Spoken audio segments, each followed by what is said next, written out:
Hello, hello everyone. My name is Yasha. I hope I am audible and visible. We have someone really special who's gonna be joining us today.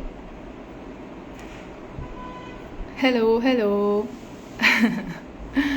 Um, so, those of you who've been following us and following all our social media handles, you know that we're coming up with the second cohort of our course on trauma informed care practices. The registrations have already begun. They're gonna last till the 31st of July. That's when the registrations end. And the course officially starts on the 9th of September. So those of you who want to join, the registration link and the registration form is up on our social media handles. Do check it out. We are conducting this live series. Hello, hi to everyone who's saying hi on the chat. We are conducting this live series with all our trainers so that you guys can get to know them better. And we're going to talk about the specific topics that they're going to cover. And today we have our founder Akanksha Chandele, who's going to be joining us shortly. They are the reason why this organization exists, and by extension this course as well. So I am just going to connect with her. This is my first time doing an Instagram live, so bear with me till I figure out the technicalities.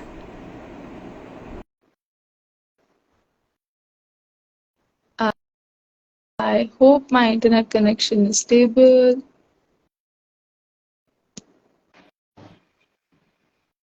Hello. Hi, Yasha. Hi. Hello. Hi, mom. Hi. Yeah, I can hear you. Can you hear me? Yes. Okay. So I have briefed everyone about the intention of this live, and I am going to be asking you a few questions about the course. Mm-hmm. Um, should we get right into it? Yeah, sure. I think we can. How are you feeling with this first live, though? All good. I think it's fine abhi tak to. Okay. Yeah, okay. How are you feeling? Oh, I'm good. I'm good. I was actually waiting for this. I had prepared where I'm going to be sitting, and I've not done a live in a very long time. So yeah, Hmm. I'm all pumped and ready to talk Okay. about the course. Me too, me too. Yeah, so I think the first question, I have been a witness to it, but I'm sure whoever's joined and whoever's enrolled for the course would want to know the answer to this. Mm-hmm. What was the motivation behind designing this course and coming up with this course? Wow. Okay. So this course has actually been like a dream project of mine. I've always wanted to start something like this, but I think I didn't feel equipped enough to do that. But I think the larger motivation is that I could see the gaps in what I was practicing and what I had learned, and how unprepared I was to work with survivors of trauma and abuse. And I think it's still ongoing in the last 11 years of my career. Every year I find myself trying to learn something new, to work in this field and to effectively provide support, and it is ongoing. You are very aware of that, but I really wanted to make it a starting point that, let's just talk about what is trauma. Let's just try to bring about what is this lens that we talk about, that is trauma informed care. And let's start with, mental health professionals right now. Give them that space where they can get an understanding, bridge that gap between theory and practice, and then see. How I think that's largely the motivation behind it. But then we two batches with two different kinds of population. We are into our next batch, so I'm hoping this will turn out to be the dream project that I am I have been thinking of. Yeah, and I think our team is a testament to that, definitely. Um, yeah. Okay. So, since you'll be the part of the course as a trainer as well, what specific parts will you be covering? So I'm going to be talking about the history of trauma. I will also be covering adverse childhood experiences and the socio-cultural aspect of what trauma is like in the Indian cultural context. Not saying that Indian cultural context is just one. We have, I think, many cultures within India also, but trying to look at it from our lens. And I will be covering what my favorite part is, which is the basic counseling skills, but from a trauma-informed lens. And these are the four things that I'm going to be talking about. Um, of course, what I've seen through the last batches that we have covered is that while we want to talk about these particular topics, it essentially becomes a lot about the therapist's being and how therapists show up in the therapeutic space, in their life, even in their personal lives. So I think while we are going to stick to the academic side of it, we are also going to be working a lot with exploring what trauma has been for the mental health professionals, how they have witnessed it, how they perceive it, how they've been a part of it, and how that can also play such a major part in their practice, in their life outside of practice. So, yes, these are the topics that I'll be covering, but I think essentially I'm going to be looking at how this experience of trauma informed care and this lens actually changes individuals and specific mental health professionals. So, that's going to be largely what I'm going to be looking at. Yeah, and I mean, adding to that, developing that sense of compassion for your own journey, and the trauma that you've been part of, and what has happened to you as a mental health professional who will be joining the course. And I do definitely believe that to develop that lens for the world, first you need to develop that compassionate lens for yourself. And that is where we start. Yeah, and that is where we start. I think with so many professionals and myself included, I think we've always had this divide of, no, I'm a therapist, I have to be like this. Whatever is happening in my personal life is separate, but as a therapist, I have to show up in this way. That's not true. Our being is integrated. We are a self, and the therapist is a part of it. Our relationships are a part of it. Our professional, personal, physical, mental aspects of our life are a part of it. And the trauma informed lens kind of allows us to see ourselves as people, our clients as people, and then go into what the concern is, what the challenge is.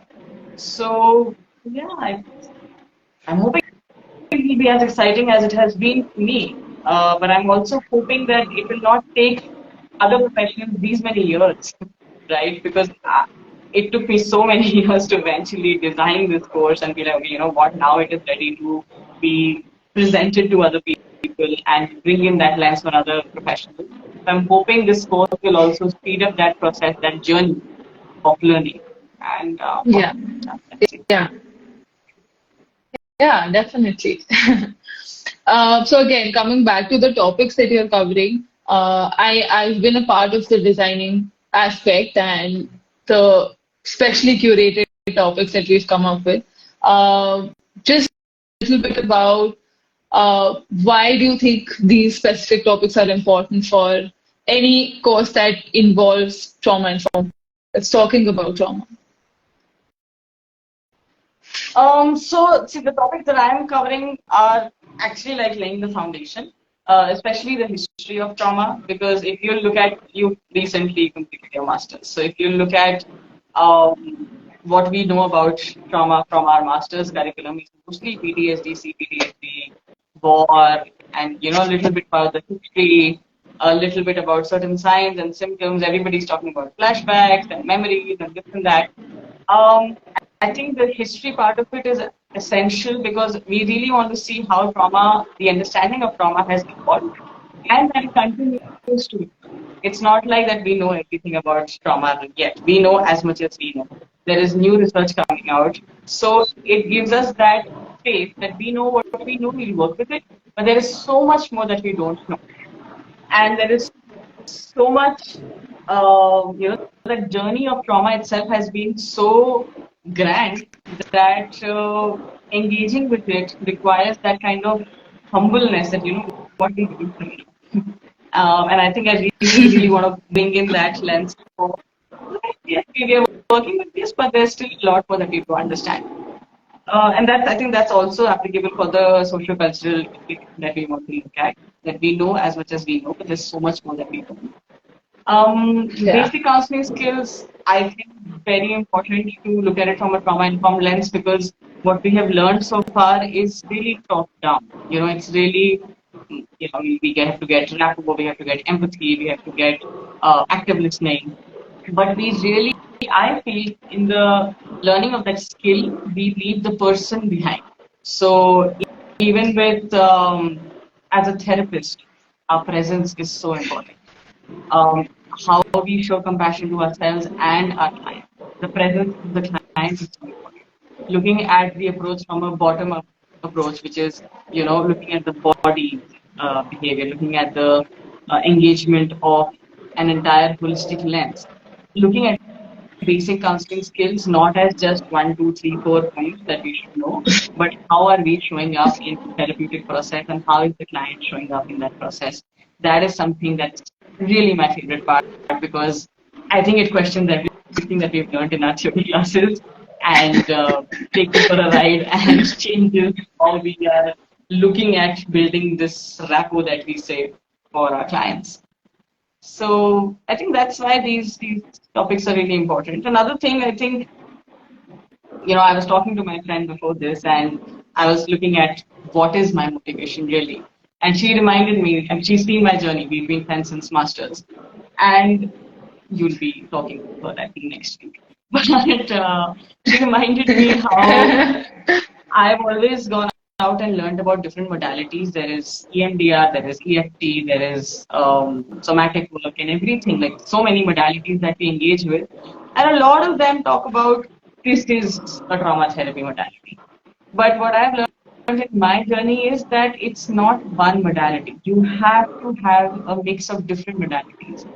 And another motivation for this course was this also that we need to give an introduction of different modalities, different ways of trying to understand the human system, the nervous system, the human ness of a person. And applying different modalities is something that we have to do. So that's also one of my favorite aspects of this course.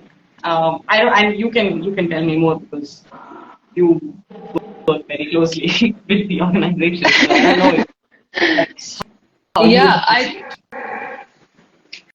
I think for me, definitely before learning certain techniques and skills, um, uh, I think the way you need to authentically interact with another human being, that comes first. And unfortunately, our culture is such, the world works in a way that we don't talk about it enough. There is not enough knowledge about that. If only everyone could be present in a compassionate and an authentic way, things would be easier, but they're not. So I think that's what I have imbibed the most in the last 1 year that I've worked here, and even while attending the course, the first cohort.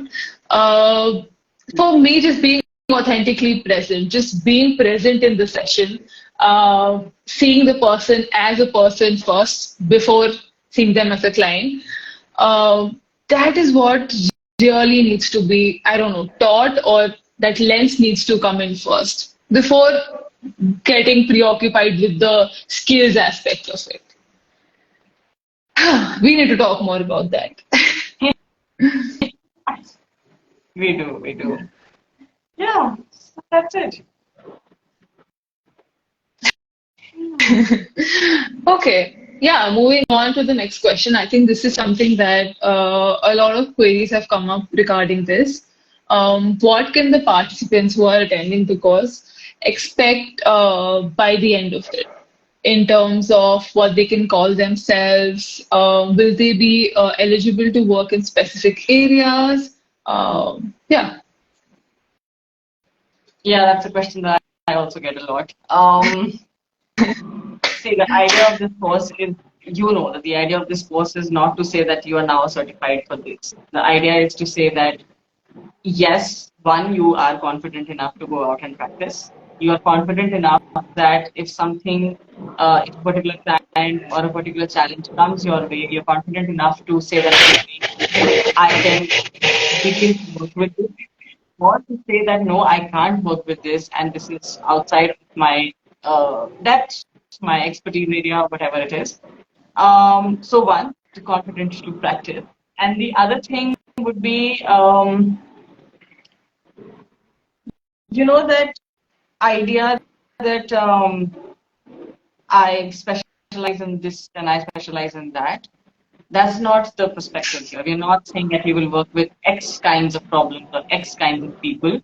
We are saying that, I mean, you look at the data also. There are, we talk about adverse childhood experiences. We talk about the Indian cultural context. We know that there are so many people who have gone through adverse experiences at some point in their life.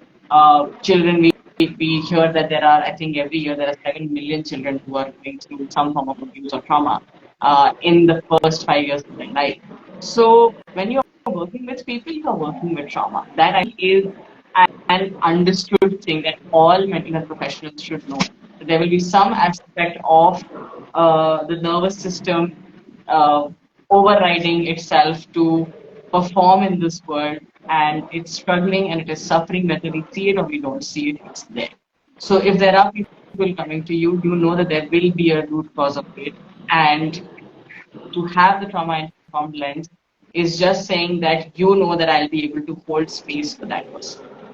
You know that I'll be able to hold space for whatever comes my way. And I may not be able to make a big difference, but you know what? You showing up and holding that space is a lot of healing in itself. This is something that the participants can take away, that I'll be able to just be present for my client. I'll be able to be present for myself. Another takeaway, I think, which is something that we learned from the cohort, and you would agree, is it wasn't so much practice for our participants. It was so much more about their own selves and how they were viewing themselves. How their perspective of themselves, their life, their relationships, personal relationships, professional relationships, how all of that changed. Their, you know, every point where they were pushing themselves that no, we should work like this, we should be doing this, as a therapist, I should be like this. So much of that changed. And automatically, if you have that compassion for yourself, you will have it for your life.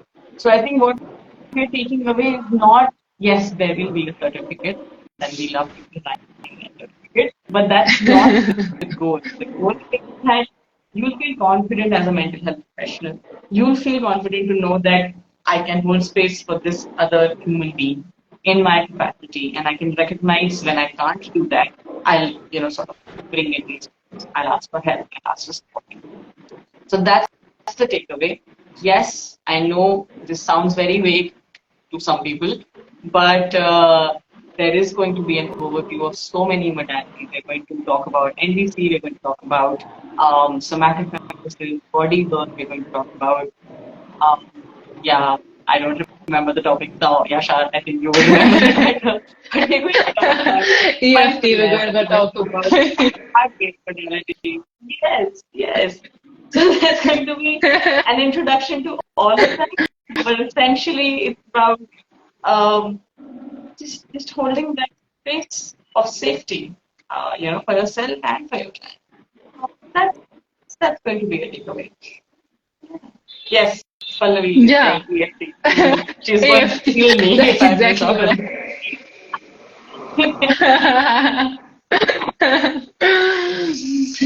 Yeah, I think yeah, the learning from our past cohort has been exactly this, that their personal understanding and journey, we've been a witness to that and how that has transformed their own understanding of their own journeys.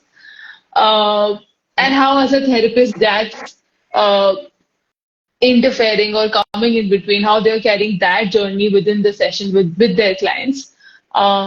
Recognizing that, regulating that, I think especially self-regulation is something that really came up in the last cohort.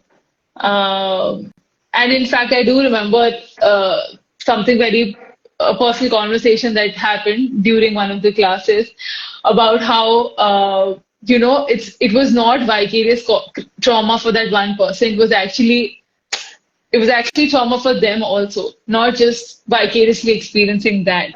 And I do remember she was stunned, ekdam, that oh my God, this happened with me too. And I think a lot of people related to that. Yeah, just identifying the personal journeys. That is something that will definitely happen about trauma. Yeah, and that's why I think we've also decided to keep it a small cohort. Like we want to have that.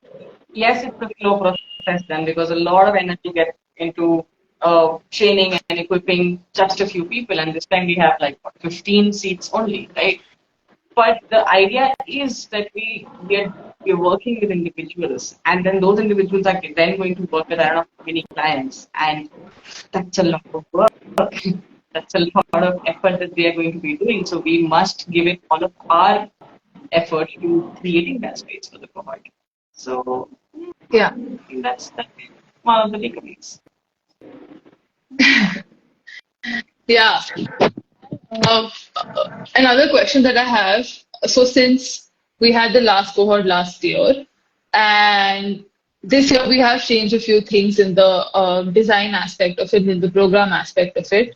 Um, where exactly did that come from, and how do you think that change in the program itself would impact the effectivity of the course? For example, the supervision aspect that we've added this year. Hmm. I think that is mostly, I think that's coming from that space that we don't talk about supervision enough. A lot of practitioners, 1 year, 2 years into supervision, and then they feel that okay, fine, we can just do without it. But supervision doesn't stop. It should never stop. I think that the day a therapist says that, oh, I know everything and I don't need to discuss my cases and I'm good, that's where they stop being a good therapist. If you're still doubting that, okay, maybe I know this, maybe I don't, I'm stuck in this space, I need to talk to a peer supervisor or a mentor or, whoever, that means you're still doing a good job. So I think that aspect and that routine of having supervision is something that I really wanted to add in. And it's also something that our previous participants shared because they also felt that there was so much, opening up that happened from them from the sense of perspective, but they're still struggling with how to implement that when it comes to day-to-day practice. Of course, we are all in touch with all of our participants and I talk to them personally sometimes when they reach out. But I thought if we can have a more structured approach and actually have supervision, and that's why we have 5 different supervisors, and we're going to try and give them different perspectives of how they can put this knowledge into practice, and hoping that then that structure of supervision will continue for them, that they will continue to go to somebody that Yeah. what I've reached my point. And if they have no doubts about it, they can be like, my and I want to sort of talk to a supervisor, see what I do about my practice. So many people have come to me for supervision for simply that I I don't know what to do with my practice. How do I run a successful practice? And that's also fine, as long as you're trying to continuously learn and grow from that. So the idea of supervision was one, so that we can bring in the knowledge into practice, and two, that we can bring in that culture of supervision back, and this can be a part of their practice continuously. Again, Yeah. it's second cohort of this format, so we don't know if this is the end of all the modifications. The next year we will come up with a whole other pattern. Just like trauma healing, we are also continuously evolving, I think. Yeah, yeah, I think this is a great addition. And to point out, our education system and our degrees don't stress enough importance on supervision, internships, getting the right training. That's a whole another topic, and we need a separate life for that. But yeah, just inculcating that habit and making people aware about that supervision is a thing that exists and every therapist should do that. Uh, I think this will be the start of that, and I hope each participant who joins us continues with the supervision. Yeah, yeah. Okay. Uh, I think we have one question. What will be the duration and days timings of the cohort? Oh, okay. I think that is there on our Instagram posts and everywhere. But it's a 7 months long course, and we're going to have 3 months of theory classes. That is every week on Saturdays, and 4 months after that will be fortnightly supervision. So we've spaced it out in a way that if you're practicing, and we need you to be practicing with somebody so that you can keep taking the learning from the theory classes into your practice and supervision, then it's just Saturday, 3 hours for 3 months, and it's spread out in a way that it is convenient for you to continue with your work and practice and also do the learning. So it's yeah, that's a duration. There are more details. The Instagram and our email IDs are up there. You can get all the details over there. Yeah. Yeah, and reach out to us if you have any doubts. We're always available on Instagram, via email, any other social media handle. You can definitely do that. So I do have one last question. It is, so if I know this is something it's hard to summarize, but um, if you could leave the young mental health practitioners, therapists, and the budding ones as well with one thought, what would that be? It's not going to sound very happy, but I think the one thought is we don't know it. We don't know enough. We never know enough. And I think that will keep us wanting to keep growing. It's not coming from a space of self doubt, but it's coming from that space of it is the human system. We really don't know enough. We can only attempt to kind of be a support in somebody's journey and take it from there. So that would not be the only thought, but since you asked one thought, this is one thought that comes to my mind. Yeah.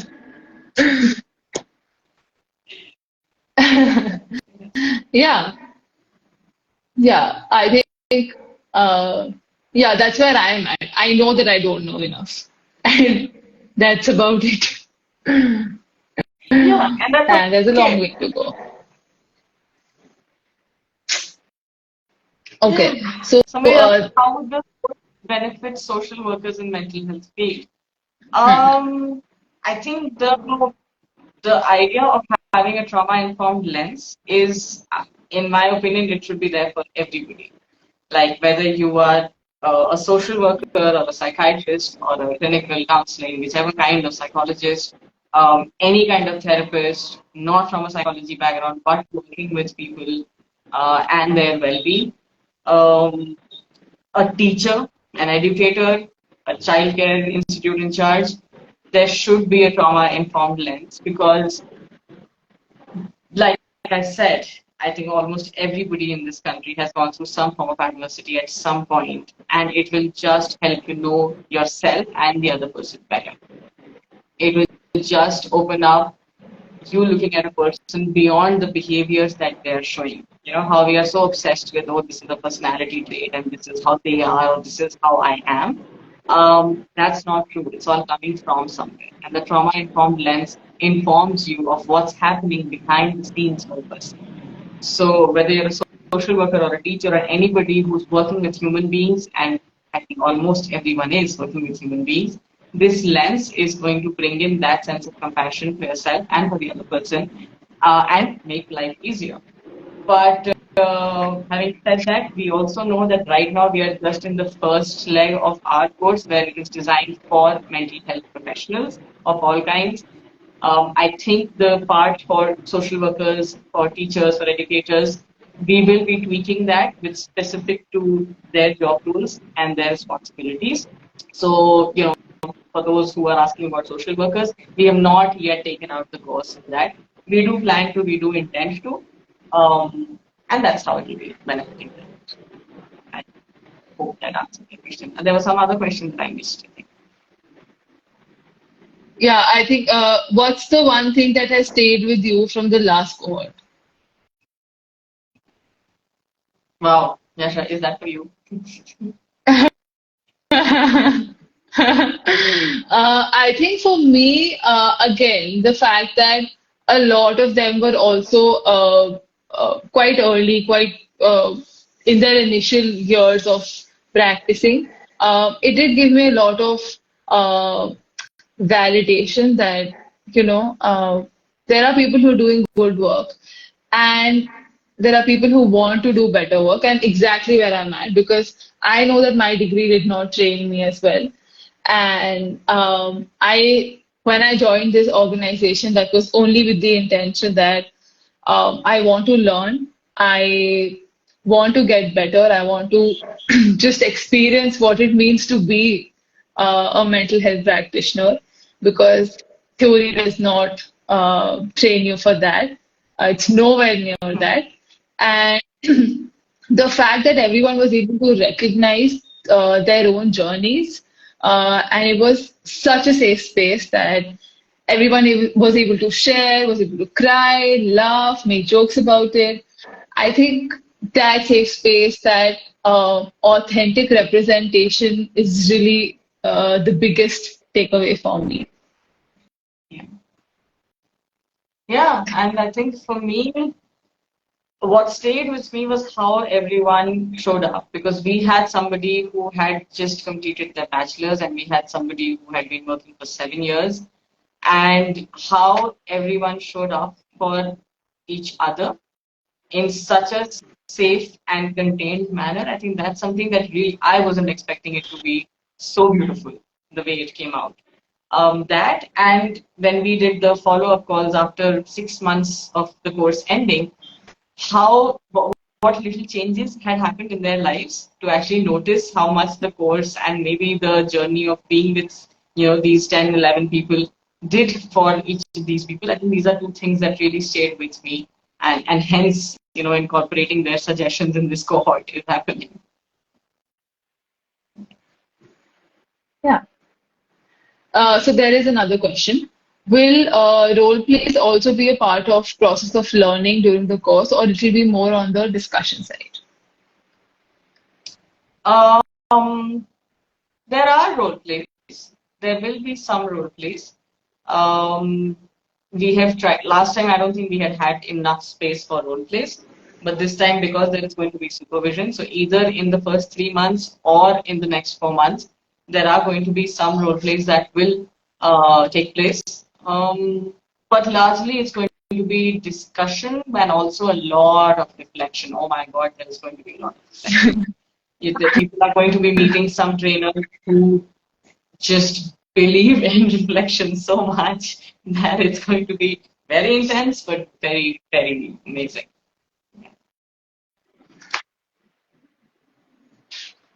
Yeah. Okay. If any of you have any other questions, please drop in before we sort of end this live. I think we'll wait for another minute. You did it. We did it. We know how much we do not like this, but we're doing this. Yeah. It is hard to put yourself out there, especially on social media with all the influencers here. Yeah. All the Insta therapists. That's again another life And altogether. another like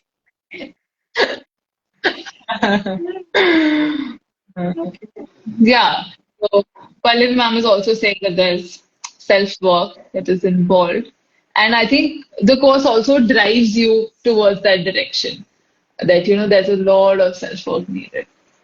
While we are therapists, we are mental health professionals. There is a whole other journey that we're supposed to be on. And yeah, I do think that as, like you mentioned, good practitioners, ethical practitioners, um, if they don't realize the need for self-work, uh, I think that, They've lost the game. yeah. Okay, okay.